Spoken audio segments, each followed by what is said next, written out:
Welcome back, everybody. If you've been paying attention to politics and election news, you no doubt have seen and heard the term red wave everywhere. And now I think they're telling Democrats to build arcs because now it's supposedly going to be the Great Flood, especially as it concerns the U.S. House. Well, our next guest is the GOP nominee for Florida's 9th Congressional District. And he joins us now to talk about his race and election integrity. Scotty, thank you so much for being with us again. Always honored to be together with you, Amanda. John, thank you so much for the opportunity. And hello to everyone listening and watching. We are so happy to have you on. And I know you saw the news that John broke yesterday on his website, justthenews.com. And then on this show, it's not often that you have a Democrat come out and talk about election integrity, especially in today's political climate. But Cynthia Harris came on our show to talk about her affidavit where she detailed in meticulous fashion the way that ballot harvesting takes place specifically in Orlando. This is your district, but I want you to see what she said with regards to the communities who are most affected by this. Check it out. The people that we entrust in the fair elections and the democratic process, it has been flawed for a long time because this only happens in our community. It happens all over the nation, but we are the ones that suffer from it because we're the most disenfranchised. We don't have the resources to fight back, and we don't know how to fight back by telling our story. So, Scotty, Cynthia was talking about the Black community being disenfranchised, and this is something that has long been suspected, but now she is coming and speaking out about it. How do you connect with those voters? Because she's speaking out about it, but there are probably a lot of members of her community who feel the same way. How do you connect with them and close that gap going into the next 11 days leading up to the midterm election? Well, first of all, it's super sad that we're in this place, but it's not surprising because we've already seen this trend. And I appreciate that Governor DeSantis has set up a task force to really go after this. And I would say that it's not only the Black community who's disenfranchised, it's all Americans, because when the majority of Americans have significant issues regarding voter integrity and questions, the people who suffer are our American people, we the people, the constitutional republic that we have. The foundation of that gets rocked, and we must investigate and share. So I appreciate her sharing her voice. And by the way, a sworn affidavit is a very, very big deal because she's putting herself under perjury, and that's a big deal. And so they did initial investigation. They saw that there are significant things at risk and questions, and they're going a deep dive. We have got to call this out, and really what we need are people to overwhelm the polls on election day. The way you overwhelm it is you go bring the shock and awe of people showing up. Let the voice be heard. Let that red wave be a tsunami, and let's vote in change. We have got to show up. Yeah, it's pretty remarkable. And you have worked very hard in your district, and we're seeing the results of that. Incumbent Congressman Darren Soto, this was a solid Democratic seat a few months ago. Now it is lean Democrat and toss up in many of the projections.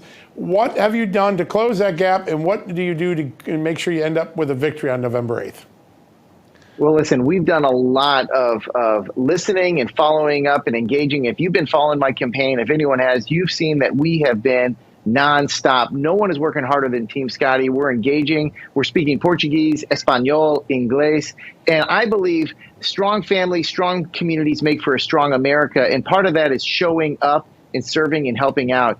And what Darren Soto is doing, he is not showing up. And that's why some have called him no-show Soto. He's not showing up. And so you are not the reason why there is this trend against him. And if you were with us and felt the pulse of Central Florida, District 9, there is so much energy against Darren Soto because he's not showing up in the community. He is relaxed. He's arrogant. He thinks that he's going to win it, similar to many other Democrats. And the Republicans are coming in, and we are bringing the energy. We are bringing the change, and people are waking up finally to see that what their policy that caused the record inflation, that caused the record high gas prices, that caused the attacks on the families, on parents' rights, on kids being indoctrinated, on crime going up. This is the Democrat Party who did this. It's the radical left.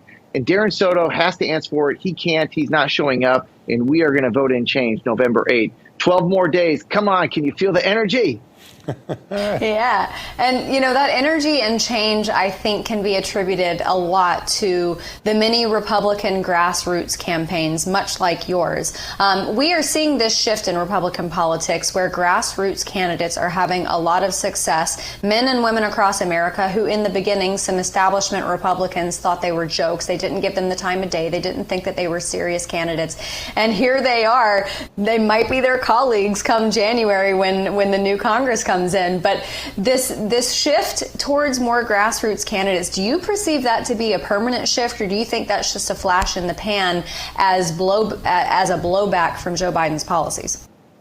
No, I believe there's a new wave coming in. And by the way, we're going to help drain the swamp. And so what we're pushing back against is on both sides. Anyone, and this is what President Trump did so well, and he exposed it, is both sides have career politicians swamp, and we have got to get that out of there. And we have got to make decisions based on putting America first. And I got to tell you, the reason why I'm running, check this out right here. These are a picture of my girls. Isabella is 15, Sophia is 12. And it's our future kids, grandkids, and even great-grandkids.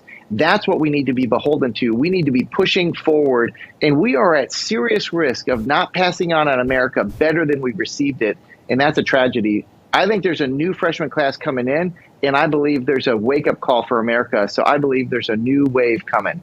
Yeah, and I want to ask about a different approach. The Democrats, starting with Joe Biden when he campaigned from his basement. You got Katie Hobbs not willing to debate.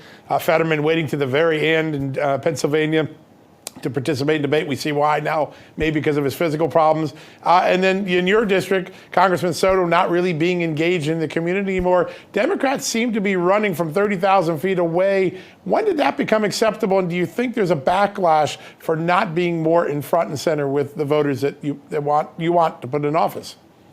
Yeah, it's totally unacceptable. You're right. It's not. Here's the problem. You've got the mainstream media running pass blocking for them. And that's why what you guys are doing, both of you and many others, you're the tip of the spear, calling it out, helping get this exposed.